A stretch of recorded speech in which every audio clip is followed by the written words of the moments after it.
দেশি মুরগির পাল কই যায়?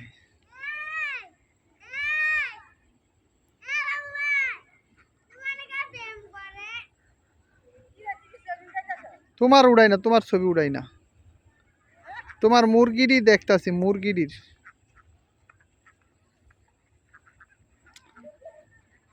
মুরগিরই তোমার দেখা যায়, তোমার ফিস গেছে গা। তোমার উড়াই নাই, আসেন না মুরগির। এবার 80 উঠতাস। এটা কি সরকারি হাঁস? না ভাই, 3 পাল্লা আট না নয় ভাই, লাখ উড়াইছি, কিনছি 40টা আছে। ও, ডিম পারে না? দুইটা একটা পারে। মাশাআল্লাহ, আমগোটি তো ডিমই পারে না।